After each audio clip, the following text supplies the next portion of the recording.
इतना बड़ा बड़ा बार बार लिखना पसंद करोगे क्या? No, sir. इसी को हम लोग dy बाय dx भी बोल देते हैं शॉर्ट में। dy मतलब small change in y, dx मतलब स्मॉल चेंज इन x।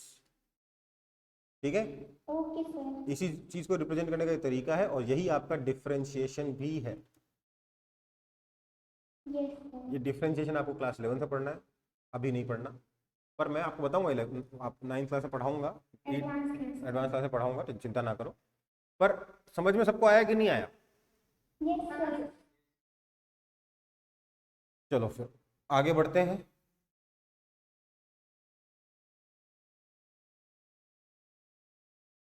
कोई दिक्कत है इसमें? No, sir. तो instantaneous rate of change of y with respect to x क्या था? At x is equal to x1 is slope of tangent at x1, है ना? Yes, sir.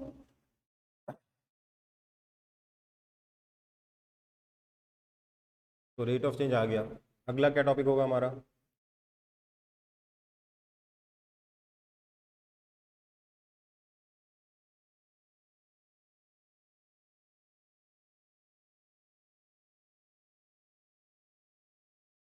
अब देखो, एक आखिरी चीज पढ़ के फिर अपन मोशन में घुस जाएंगे, ठीक है?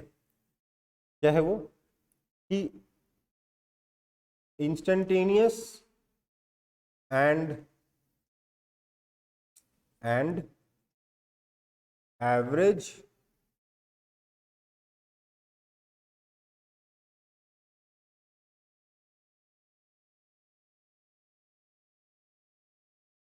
Rate of change for a straight line curve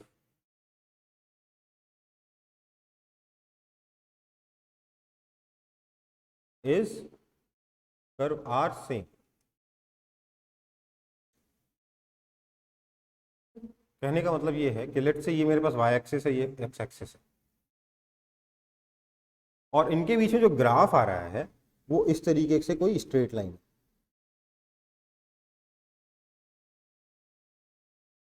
ठीक है बेटा? कोई Yes, दिक्कत? sir. तो अब मैं सोचिए, अगर मैं अब यहां पर एक इस पॉइंट पे टेंजेंट ड्रॉ करूं, तो टेंजेंट वो तो यही वाली लाइन बन जाएगी, येलो वाली, है ना? Yes, sir. और अगर मैं इस पॉइंट और इस पॉइंट के बीच में सीकेंट ड्रॉ करूं तब भी वो यही वाली लाइन बन जाएगी, हाँ या ना? Yes, sir. ऐसे में क्या हो जाएगा? Secant is equal to tangent है, इज इक्वल टू कर्व है ना? Yes, sir. Yes, sir. इसलिए आपका यहां पर ये डेल्टा y है, ये डेल्टा x है। Slope is equal to rate of change होता है, बट इसमें क्या हो गया? एवरेज रेट ऑफ चेंज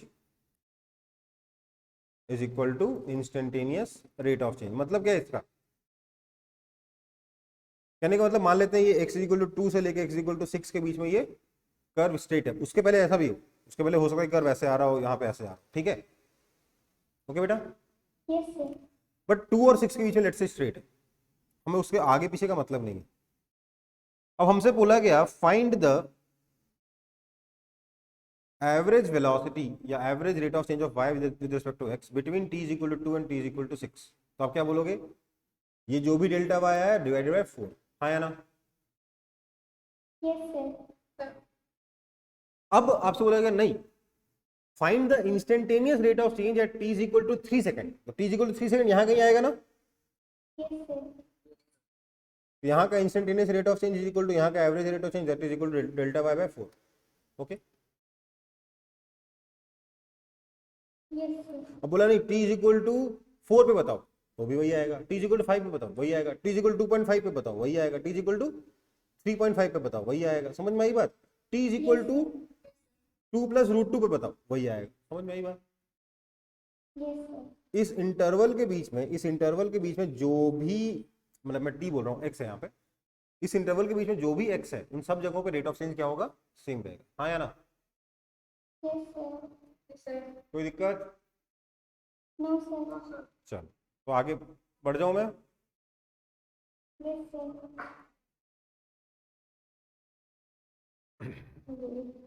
चलो जल्दी करो।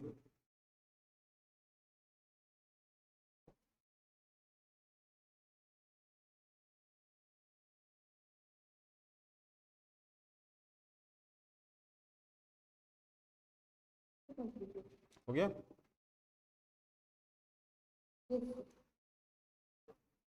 चलो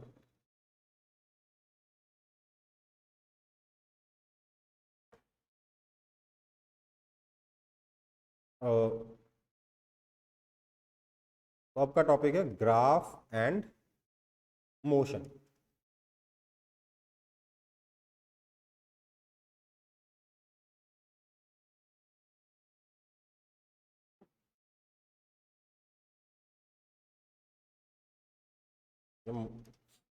मोशन में ग्राफ का क्या रोल है? देखो ध्यान दीजिए, हमने ऑलरेडी पढ़ा velocity is equal to rate of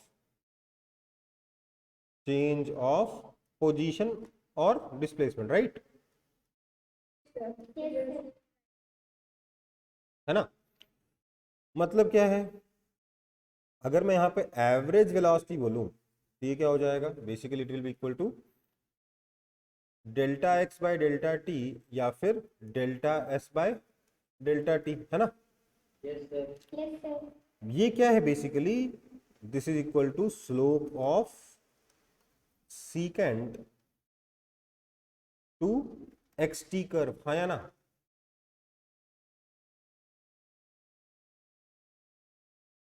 Yes, sir. वहीं अगर मैं इंस्टेंटेनियस वेलोसिटी लिखूं तो ये क्या हो जाएगा? इसको मैं D S by d T लिख सकता हूं या फिर एक्स टी, और एस टी भी चलेगा ना यहाँ पे? Yes, sir. D x by d T भी लिख सकता हूं, है ना?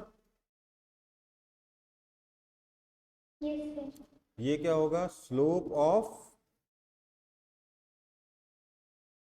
टेंजेंट टू एक्स टी और एस टी कर्व। कोई दिक्कत इसमें? कर्व मतलब ग्राफ, है ना? Yes, sir. देखो जब ऐसा लिखा जाता है एक्स टी, मतलब पहले जो लिखा गया वो वाई एक्सिस पे, दूसरा बाद में जो लिखा गया वो एक्स एक्सिस पे, ठीक है बेटा? Yes, sir. तो उसका जो स्लोप होगा वो क्या कहलाएगा? एक्स टी कर्व या एस टी कर्व का जो टेंजेंट का स्लोप होगा वो क्या कहलाएगा? इंस्टेंटेनियस वेलोसिटी कहलाएगा। सेकंड का जो स्लोप होगा क्या कहलाएगा? एवरेज वेलोसिटी कहलाएगा। अब ध्यान दो, कई बार हम लोग ऐसे बोलते हैं slope of curve, slope of curve is called velocity, या slope of x t curve is called velocity. इसका मतलब है कि यार इंस्टेंटेनियस निकालना है तो टेंजेंट का निकाल लो, और एवरेज निकालना है तो सेकंड का निकाल लो। ऑटोमेटिकली इन दोनों बातों को एक साथ कह, अगर बोला जाए slope of curve at t is equal to 5 second, मतलब किसका है? कौन सा है? Instantaneous. तो क्या निकालोगे? टेंजेंट निकालोगे, है ना? Yes, sir. बस ठीक है, आगे बढ़े। Yes, sir. कॉपी हो गया? Yes, sir. चलो एक और चीज है, यहीं पे आगे लिखो, एक्सेलरेशन क्या है? Rate of change of Velocity. Velocity, ठीक है? समझ में आई बात? Yes, sir. Therefore acceleration is equal to delta v by delta t होगा। कौन सा? ये एवरेज वाला है, Average. ठीक है? And acceleration is equal to d v by d t होगा। कौन सा वाला? Instantaneous. ध्यान दीजिएगा, हमारे सिलेबस में सिर्फ यूनिफॉर्म एक्सेलरेशन है,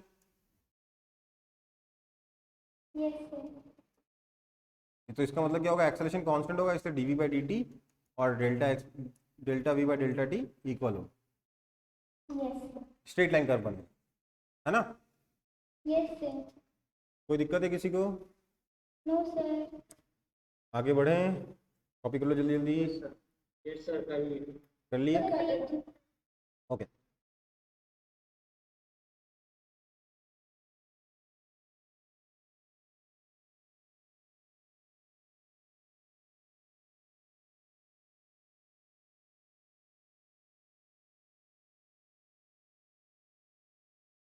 Done. Done? Okay. Yes, sir. तो देखिए जरा, सर एक बार फिर से वो यस सर डन। यहाँ पर पिछले पेज पे नोट करना था, आगे भी नोट कर सकते हो, बड़ी बात नहीं है। क्या नोट करना है? इफ एक्सेलरेशन इज यूनिफॉर्म या कांस्टेंट, हमारे सिलेबस में तो यही है ना, VT curve will be a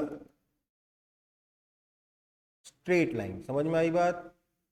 Yes, sir. और स्ट्रेट लाइन के बारे में एवरेज इंस्टेंटेनियस सेम होता है, ऑलरेडी पढ़ चुके हैं, है ना। Yes, sir. तो ग्राफ कैसा दिखेगा सोचो, यहाँ टाइम है, यहाँ वेलोसिटी है, ये इनिशियल वेलोसिटी u है, t इज इक्वल टू 0 पे जो वेलोसिटी उसी को ना u कहते थे, है ना। और ये आपका कर्व है, स्ट्रेट लाइन है ये। Yes, sir. टाइम t पर जो वेलोसिटी होती थी उसको क्या कहते थे? v कहते थे कि नहीं कहते थे? Yes, sir. v कहते थे ना। Yes. तो ये क्या है? t, ये कितना है? v माइनस u, और ये एंगल है theta, right. Yes, sir. Acceleration कितना होगा? tan थीटा के बराबर होगा, slope of this curve, Yes, sir. That is equal to v माइनस u बाय t।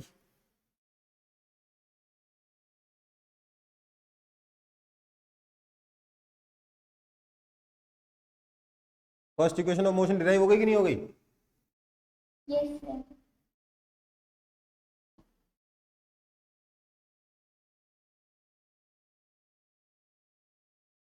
डिफिकल्ट है कि बहुत Sir, डिफिकल्ट? easy है. लल्लू है ना। Yes, sir.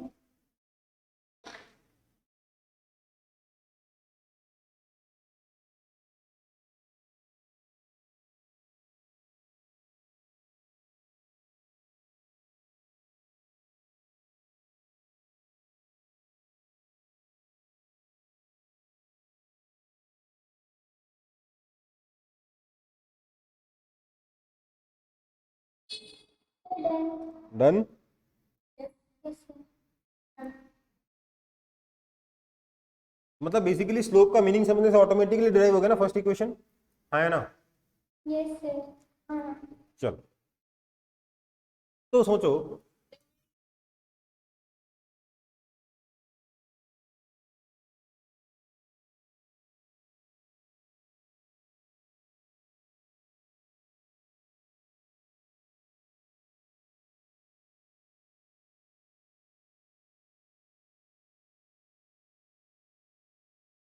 हो गया। देखिए हमने क्या देखा, एक्स टी कर्व हो और एस टी कर्व हो, इसका स्लोप निकाला तो क्या निकल गया? वेलोसिटी निकल गया, है ना। Yes, sir. V similarly v t curve का जो स्लोप होगा, Acceleration. एक्सेलरेशन निकल जाएगा। समझ में आई बात? Yes, sir. बट मतलब हम लोग पोजीशन से वेलोसिटी, वेलोसिटी से एक्सेलरेशन निकाल पा रहे हैं।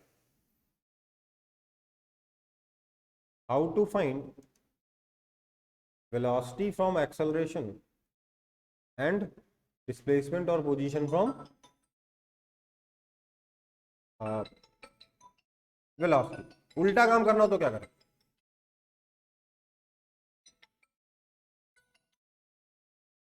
उल्टा काम करना हो तो क्या किया जाए?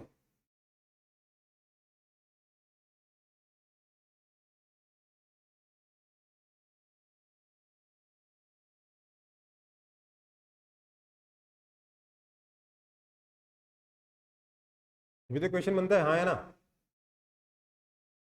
Yes, sir. तो देखो सीधा सवाल, इसका जवाब क्या है? डिफरेंशिएशन का जो उल्टा प्रोसेस है ना बेटा, उसको कहते हैं इंटीग्रेशन, ठीक है। और इंटीग्रेशन हमारे कर्व में कैसे मिलता है? Area under the curve. Answer क्या है इसका? Area under the curve. समझ में आई बात? ये क्वेश्चन था, Yes, sir. ये आंसर है। ठीक है बेटा? Yes, sir. इसको कैसे निकालना है? अभी बता रहे हैं, अभी तो फिर इंट्रोडक्शन दिया ना। क्या है समझिए।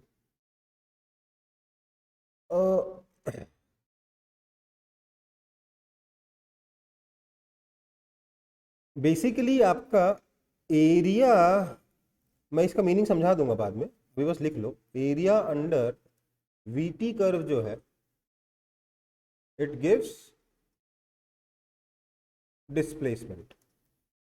और ध्यान दीजिएगा, एक्स नहीं देता है, चेंज इन एक्स देता है। ये कभी भी एक्स नहीं देगा। समझ में आई बात? Yes, sir. ध्यान दीजिए, डेल्टा एक्स और डेल्टा एस इक्वल होता है, पर एस और एक्स इक्वल नहीं होता है ना। Yes, sir.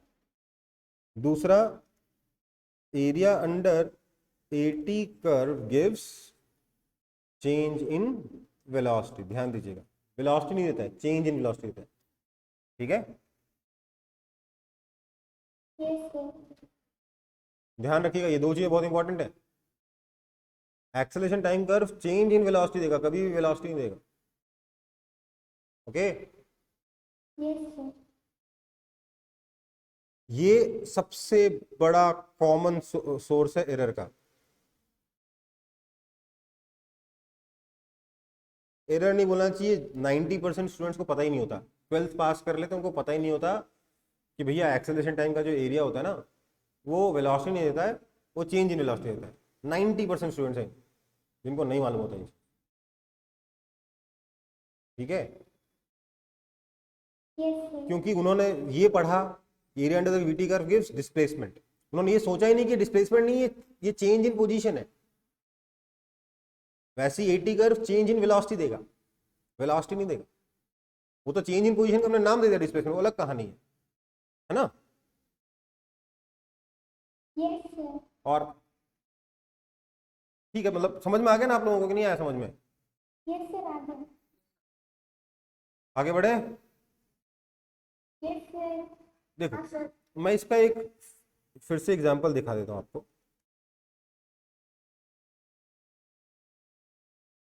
इधर आपका एक्सेलरेशन, इधर टाइम है। हमारे सिलेबस में कैसा कर्व है एक्सेलरेशन का? वही कर्व है जिसमें एक्सेलरेशन कांस्टेंट होता है ना। वो कौन सा? Straight line. तो straight line parallel to time आएगा, क्योंकि एक्सेलरेशन कांस्टेंट है। ये वीटी नहीं है, एटी कर्व है ना। एक्सेलरेशन की वैल्यू चेंज ही नहीं हो सकती, है ना। मान लो टाइम टी पर ये वैल्यू पहुंच गई, ये एक्सेलरेशन ए है, तो ये एरिया है ना, this is called area under the curve. समझ में आई बात? हम्म। Yes, sir. This area is equal to change in velocity, हाँ या ना। Yes, sir. दिस मीन्स अभी एरिया होगा कितना? Length into width. Yes, sir.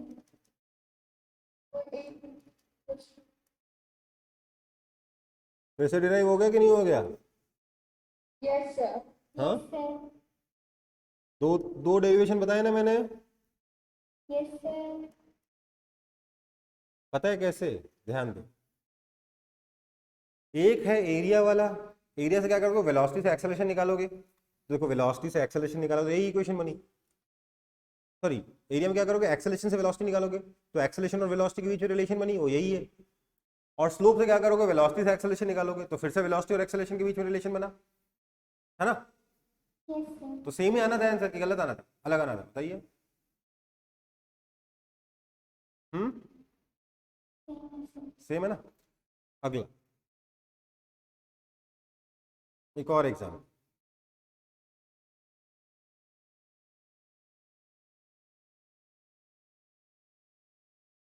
ये v है, ये t है। क्योंकि हमारा एक्सेलरेशन कांस्टेंट होगा, ग्राफ स्ट्रेट लाइन बना दे रहा हूं मैं। देखो, ग्राफ और भी टेढ़ा हो, आड़ा टेढ़ा हो सकता है। मैं अपने सिलेबस वाले ग्राफ बना रहा हूँ, ठीक है बेटा। Yes, sir.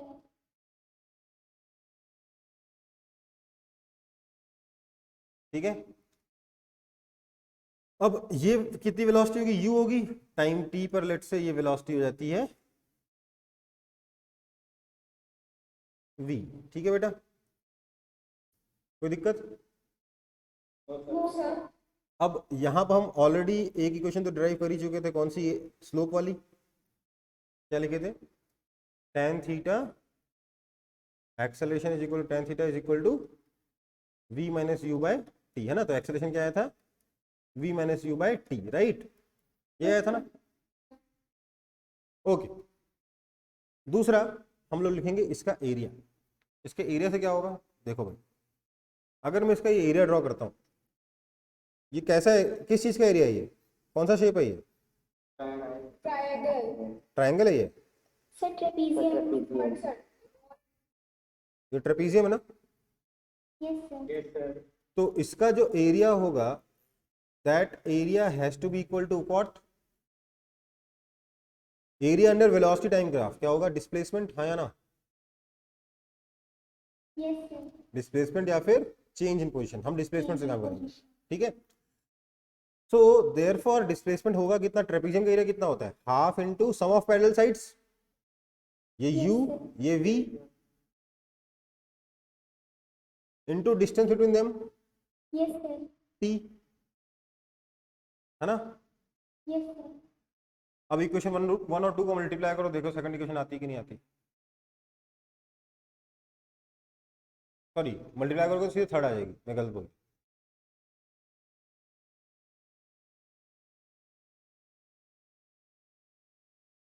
मैं नेक्स्ट पेज पे कर लूँ, उसको कॉपी कर लो, नेक्स्ट पेज में मैं करा दूंगा, ठीक है? Yes sir.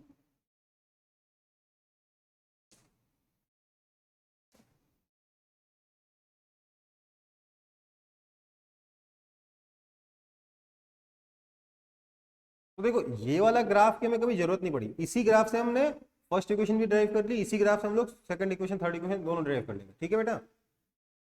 Yes sir. तो इसकी जरूरत डेरिवेशन में नहीं पड़ेगी, डेरिवेशन के लिए ये एक ही ग्राफ काफी है।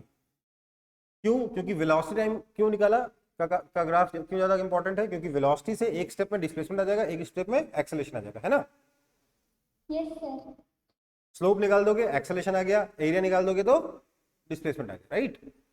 यस ये ऊपर नीचे दोनों जा सकता है फटाफट, इसलिए वेलोसिटी टाइम ग्राफ जो है सबसे अच्छा है, उससे सीधे हम लोग सारे काम कर सकते हैं। ओके बेटा, sir done. Done? Yes sir. सबका डन?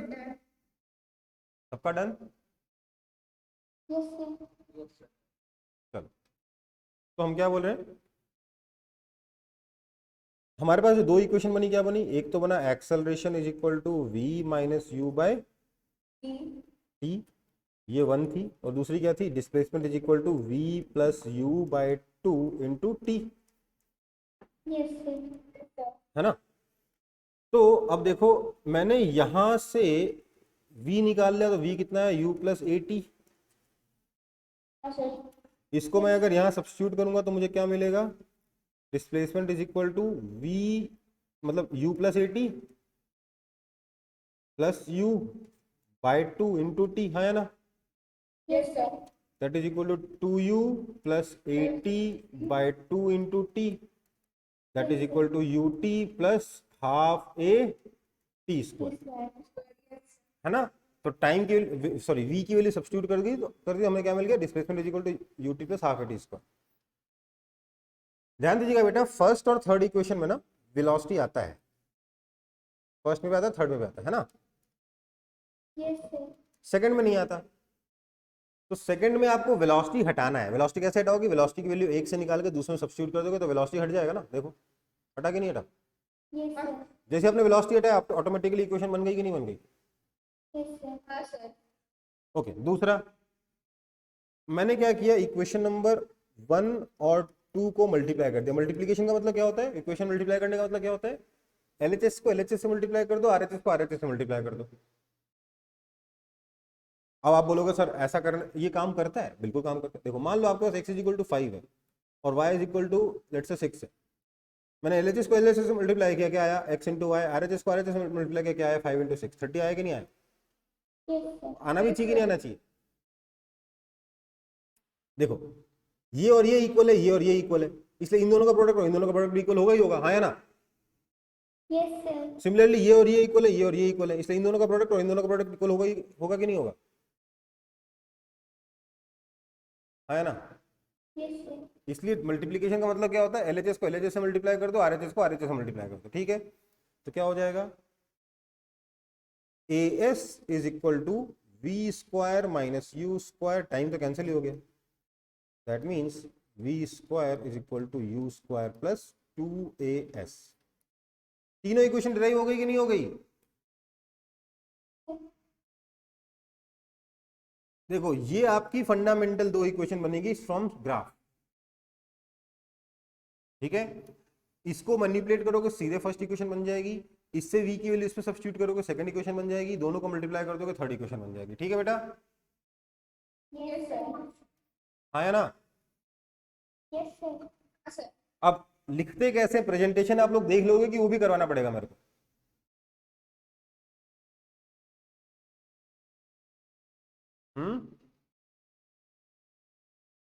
बोलो।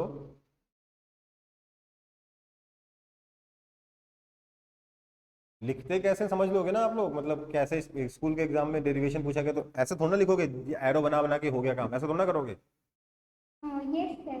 वो तो लिखोगे ना, substituting value of T from the equation, वो सब लिख लोगे ना सब लोग, Yes, sir. क्योंकि वो सब लिखने के चक्कर में क्या होता है, समझ में कम आता है।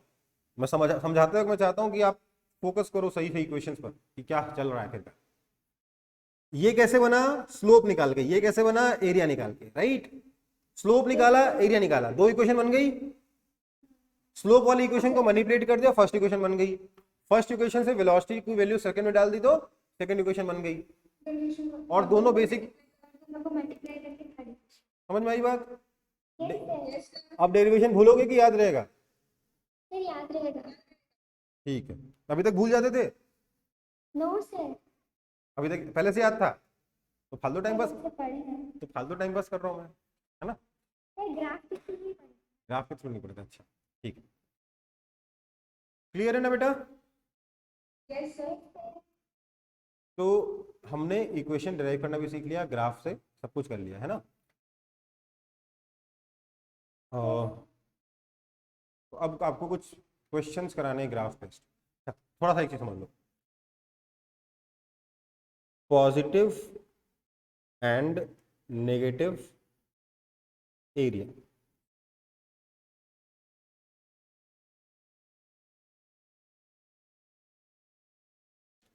मान लेते हैं इधर वेलोसिटी, इधर टाइम, ठीक है? और ये लेट से आपका कर्व, ठीक है? ये लेट से आपका T1 है, ये लेट से आपका T2 है ना? Yes, sir. अब इसमें आप बोलोगे एरिया अंडर द कर्व, तो सर यहां पर तो मेरे को अंडर मतलब नीचे हो गया ना, अंडर द कर्व दिख रहा है, ये वाला एरिया रहा है ना?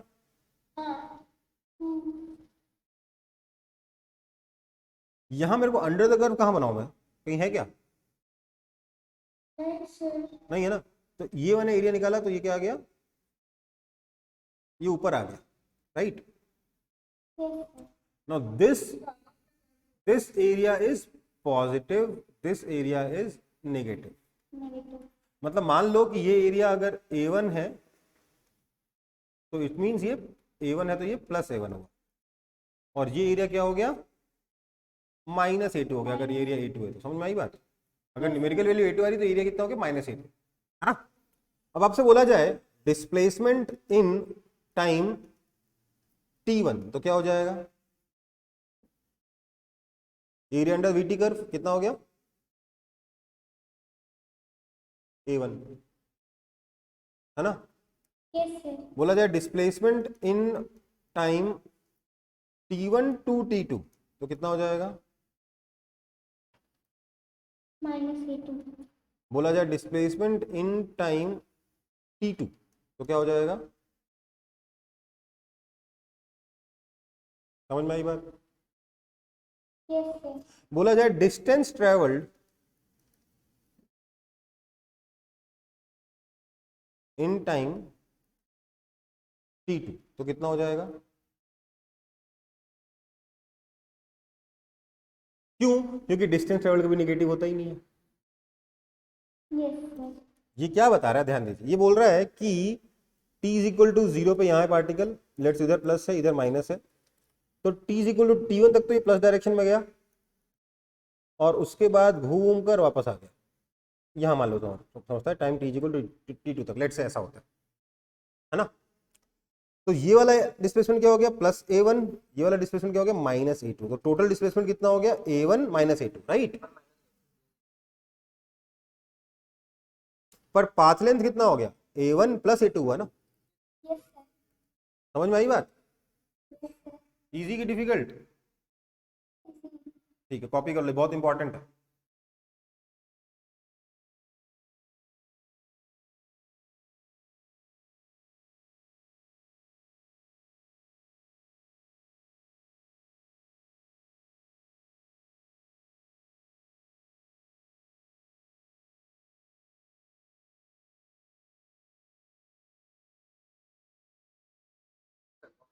कॉपी हो गया, सर वेट, सर वो जो आप नीचे समझाए वो भी करना है। बिल्कुल करना, ओके सर। यही तो, अगर उसको भूल जाओगे तो यही ना काम आएगा, नीचे वाले से समझ में आएगा ना। Yes, sir.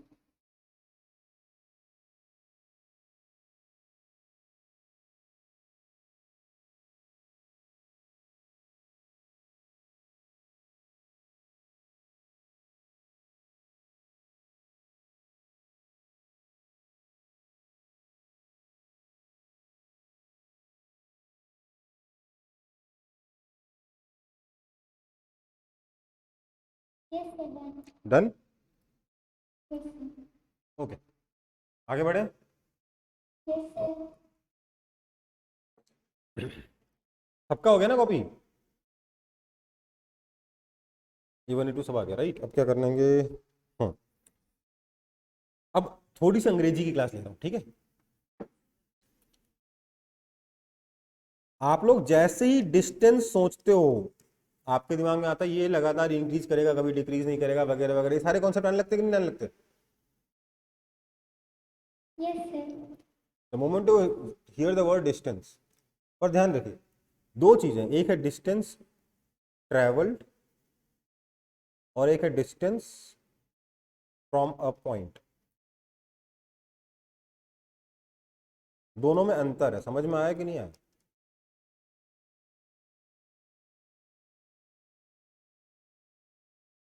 डिस्टेंस ट्रेवल्ड तो पाथ लेंथ है, पर डिस्टेंस फ्रॉम ए पॉइंट कर रहे हैं, सोचिए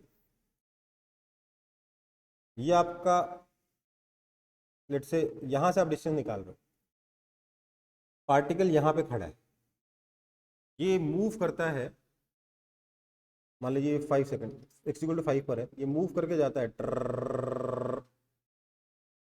लेट से 20 तक जाता है, घूम के वापस आता है लेट से 10 तक आ जाता है, तो इसका डिस्टेंस ट्रेवल्ड कितना होगा बताएगा कोई मुझे। 30. 15 प्लस 10 इज इक्वल टू 25, है ना। Sir, 20 नहीं. Oh. ये 15 है Yes, ना, sir. और 5 से start करना है. है ना। Yes, sir. कितना हो गया डिस्टेंस ट्रेवल्ड, बोला गया डिस्टेंस फ्रॉम ओरिजिन कितना है ये, मतलब फाइनल डिस्टेंस फ्रॉम ओरिजिन कितना हो जाएगा ये, समझ में आई बात, Yes, sir. समझ में आया कि नहीं आया। Yes, sir. आ गया. बेसिकली डिस्टेंस फ्रॉम ओरिजिन क्या है, ये तो पोजीशन है ना। Yes, sir. तो दोनों में वर्ड कौन सा यूज किया जा रहा है, डिस्टेंस यूज किया जा रहा है, पर मीनिंग दोनों का अलग अलग है। अंग्रेजी की क्लास है ये, फिजिक्स की क्लास नहीं है ना। तो मतलब इतने सारे स्टूडेंट्स उनको फिजिक्स के सारे कॉन्सेप्ट्स क्लियर होते हैं और इन चीजों की वजह से नंबर कटवा के आते हैं ना, तो बड़ा गुस्सा आता है ना। और ये पढ़ाना मेरा काम है क्या, नहीं No, sir. English teacher. English teacher का नहीं है, ये आपका खुद से पढ़ने का काम है, इंग्लिश टीचर ने पढ़ा चुके हैं आपके, ठीक है। लेकिन आप लोग क्या है कि एकदम रटना शुरू कर देते हो, अंग्रेजी को आप अलग पढ़ते हो, फिजिक्स को अलग पढ़ते हो, मैथ्स को अलग पढ़ते हो, तो वहां सारा गड़बड़ होना शुरू होता है। ठीक है, आपस में सब कुछ कनेक्टेड है, ध्यान रखिए। आपको मैंने पहले भी बताया होगा, जब आप लिखते हो ना x + 2 = 5, ये पूरा इंग्लिश का सेंटेंस है। ये क्या है, इज इक्वल टू, उसका साइन है ना ये, Yes, तो sir. क्या लिखा है ये, x + 2 = 5, राइट। Yes, sir. पूरा सेंटेंस है कि नहीं इंग्लिश का। Yes, sir. तो थोड़ा सा आप लोग बचपन से पता है सबसे पहले गड़बड़ कहाँ से होती है, जो सबसे पहले बचपन में टेबल सिखाई जाती है। आप क्या बोलते हो, 2 × 2 = 4, 2 × 2 = 2, 3 × 6, ऐसे बोलते हो ना, जबकि असली में क्या है वो, 2 2s are 4, 3 2s are 6। समझ में आई बात। Yes, sir. या ऐसे बोलो कि 5 4 जा 6 20 लिखते हो ना, तो 5 4s are 20, वो 4 जा नहीं है। तो पूरा इंग्लिश का सेंटेंस है वो, समझ में आई बात। Yes, sir. Yes, sir. ठीक है, तो इसलिए इनको अलग अलग ना करें, क्योंकि अल्टीमेटली लैंग्वेज से थोड़ा ना कहीं बच जाओगे। लैंग्वेज से बच जाओगे क्या कहीं जीवन में, No, sir. तो मैथ्स में कैसे बच जाओगे। ठीक है, तो जो भी है, ये कॉन्सेप्ट क्लियर है ना आप लोगों का, एरिया अंडर द कर्व और मतलब बेसिकली ग्राफ का कॉन्सेप्ट जितना पढ़ा है सब क्लियर है आज का। Yes, sir. नेक्स्ट क्लास में कुछ क्वेश्चन करेंगे, उसके बाद ये चैप्टर खत्म। Okay, sir. Okay, sir. Okay बेटा, चल Thank you, sir. Bye, sir. Bye बेटा, Bye, sir. बाय बेटा। Bye, sir.